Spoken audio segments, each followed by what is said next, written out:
Hello, how are things? How are you getting on? And welcome to another professional Chelsea fixture preview with myself and the man as well, Repulse. Repulse, how are you keeping? I'm good. I'm good. Pleasure to be back here. Good man, good man. Great to have you back as well.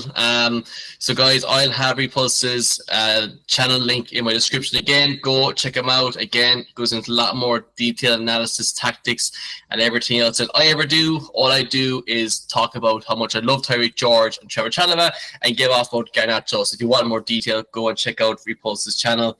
So we're going to talk about the Bayern Munich game tomorrow night, Chelsea's first Champions League fixture since I think when we lost, I remember well, was it 2 Real 0 we Madrid. lost to Real Madrid, Yeah. Frank Lampard's Chelsea, yeah. Aubameyang up front and all, they were dark days. But look at us now. We've got 27,000 young fellas playing for us. Yep. So before that, Repulse, what did you make of the game against Brentford anyway? What were your thoughts on the performance then? Um, you know, I thought it was a little bit flat, which I kind of expected because, João Pedro, Esteval, Andre, Caicedo all come back from international duty. Obviously haven't played a fixture in 2 weeks. I didn't think Cole Palmer would be as good as he was when he came on, but he was excellent. Definitely could have had a second goal in there if Kelleher didn't make a good save. Think we deserved the win after that Caicedo goal. I don't think that second Brentford goal should have stood either. That offside controversy, I do think it was offside.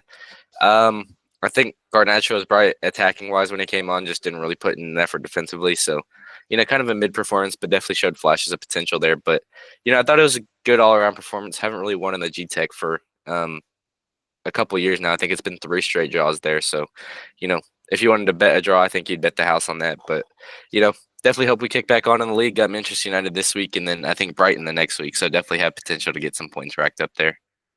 Yeah, like I think to be fair, even with my preview, I thought it look my head was saying it'd be a draw with Brentford, but hoping for a win. So it's nothing too bad at all in fairness. And yeah, we should have a very easy win next week against Man United and help Ruben Amorim get pushed out the door.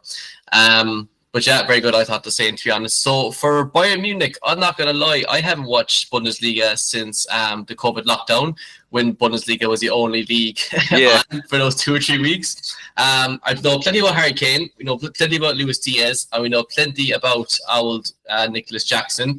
He didn't start at the weekend for Bayern. He came on off the bench.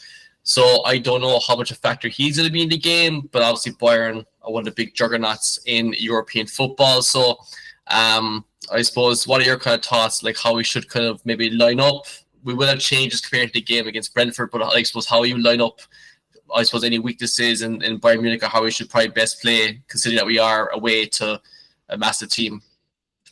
So I'm actually going to bring this back to the Club World Cup. We saw how PSG were able to pretty much knock them down with only 9 men. And I think if we play with a similar way that we did against PSG in the final, that we'd be pretty successful against Bayern Munich. It's just kind of, if you have a relentless press against them, and then you also just put them on the back foot, you can allow them to have possession, but then you can also counterattack in your own right. Those, they run kind of a back five. If those fullbacks love to bomb up the pitch, so you keep them stranded with the back three. So if you allow them to have the ball, let those fullbacks play high and wide. And then you use Augusto on that right back if you want to, kind of like he did against PSG, just bombing down to that right wing. I think it'll be pretty successful, and I think that's pretty much a key to victory to us, is just being able to counterattack while they have, mainly the possession of the ball. Yeah, that's true. I actually was talking about this on Twitter with somebody the other day, one of the very many rational Chelsea fans on Twitter, and they're saying that maybe our best way to line up is the way that we lined up against PSG. And like you said, Gusto was there at right back. So when we had that game, well, obviously we don't have Caldwell, but we've all the usual players. But we had Pedro Neto up front. We had Enzo playing in the 10. We had Palmer and Neto on the wings. And we had Caicedo and Reece James in the midfield. So do you think kind of go like for that again? Or I suppose any changes from that lineup against PSG? I would say back four of Cucurella, Tosin, Chalobah, and Gusto. And then I do a midfield three of Enzo, Caicedo, and Reece James. And then on the wings, I'd switch out Neto for Esteval maybe, but I'd like to see them, split a half for half, because obviously Esteval came back from international duty. I wouldn't want him to get a full 90 right away. Just protect his body. He's young. I know he could definitely go full 90 if he wanted to, but I know Maresca likes preserving his players. So I'd split a 45 and 45 for Neto and Esteval. Cole Palmer, I'd like to see get 75-ish minutes or so. If we're losing, then keep him in for the full 90. If not, bring in Garnacho, bring in Tyreek George maybe. Up top, João Pedro in, of course, at the goalkeeper position. The only one we really have in Sanchez. Yeah, perfect. No, I agree. Yeah, something similar to that as well. And maybe this time actually bring a striker on the bench. I'm not sure if Mark Gui is flown this time, but that'll be pretty handy. Like I keep seeing about Tyreek. Someone said to me as well that Tyreek George is like he was seen as our forward, like backup. I'm like the man isn't a forward. Like he's not a false nine. Like so like use the player that we brought back from loan. Like the only other striker we have. Like Yeah. So yeah, just said that because again, João Pedro's played a lot. He came back late as well from the Brazil squad. So like again, we don't want to run these players into the ground. We've seen enough with like say Saka and like how many other players that they played too much at a young age and then they're ridden with injuries come their mid-20s. So now you're right, it's best to preserve them. And again, like Esteban, he's only 18. Like in fairness, he's got 20 years more to be playing at a high level. So no, I agree. Yeah. So the big question then, what is your score prediction? I'm going to go with the shootout, actually. I'm going 3-2 Chelsea. I think Palmer gets a brace, and then I think Garnacho scores his first goal for some reason. I just have a weird feeling that he does. And I think Elise scores both for Bayern Munich. Yeah, I was watching a channel on YouTube, and they were saying that, some players can always play very well in Europe. Like, I think at Man United, Varane was always okay in the league, but came to Europe, he was fantastic. And Garnacho is the same as well. He plays very well in Europe. Yeah. So that might happen, as well. I actually have Olise down as like my young player of the tournament because, well, I don't know, is 23 the cut off or not? Because I was trying to do research today when I was trying to make it out. And if it's, I think it's same as England. I think it's 23 or 24. Okay, Grant, that's fine. Because it's man out of 23, still considered like a young player. When our whole team in that case nearly up for a young player tournament. I'm going to be a bit more pessimistic and say 1-1, just to bear in mind like the players that Bayern Munich have. Like we saw what Luis Diaz was like last year. We know what Harry Kane is like. Olise as well. Like they're all great players. I think going to the ground that we won the Champions League on 13 years ago and getting a 1-1 draw, I take that happily. Because like this is my first time probably watching the Champions League since the format's changed. I feel like these games in the group stage, there's not as much jeopardy involved. Like we could lose this game and like another 1 or 2, win 3 or 4 games, and then like we finish in that mid-table kind of place. Do you know what I mean? Because these are so like. Yeah, I don't think.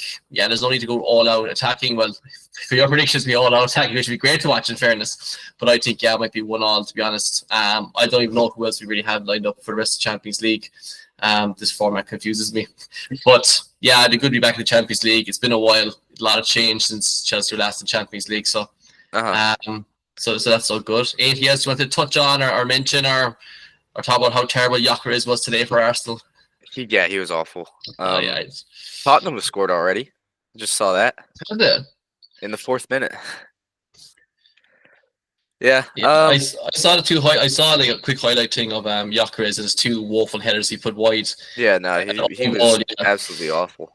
Yeah, he was pretty much a substitute game for Arsenal. Trossard and Martinelli both scored, but yeah, the 2 reject wingers. I said to my Arsenal friends, the 2 lads you don't want to start, and they've gone and scored. On tomorrow, I just hope Maresca, kind of rotates the players a little bit just to preserve fitness. Obviously, we have a big game against Man United, and then you can put up the B squad against Lincoln if you really want to. But I know Maresca's really good at, preserving players' fitness and stuff like that. So, maybe Wesley Fofana comes on for like 20 minutes or so, but I wouldn't want him to get too much time. But yeah, I think, it'll be interesting to see tomorrow because for some reason I feel like Chelsea are a lot better of a tournament team than a league team. We've won in Europe. Obviously, it's a conference league. It doesn't really amount to much. But even in, the Club World Cup, we beat PSG. We beat Benfica, absolutely battered them. I feel like in a tournament style play, we're a lot better than a 38-game season for some reason. So, hoping for a lot from this Champions League. I'll actually be going to the game against Barcelona in November and then the game against Arsenal as well. Very nice. So, yeah, that'll be good. It'll be 2 good games to go watch, but yeah, I just hope for success in the Champions League, and I think my prediction is that we make the semifinal at the very least. So we'll see how that goes. Yeah, I think we'll go deep. I think it still goes. Those teams in the middle that finish, they go like a playoff thing, and then it goes into the last 16, doesn't it? Yeah. and then quarter, semi. Yeah, so I think you could be right. I think semi could push for it because even by then, like Liam Delap will be back and everything else, hopefully, Yeah. and with the fully fit squad will probably besides Caldwell, he'll probably still be out. But no, I think quarter definitely is very very achievable. But yeah, it'd be good to push deep. We're back in the Champions League. But anyway, guys, that's our preview of Chelsea versus Bayern Munich tomorrow night. I'll be doing a live stream as well for two, so do come along. Thanks again to Repulse for coming on with his insight. I'll leave a link. Very good. I'll be adding his channel link in the description again. Go check him out. And that's about it, guys. Don't forget, like, comment, subscribe. All the best. Take it handy. Good luck to you.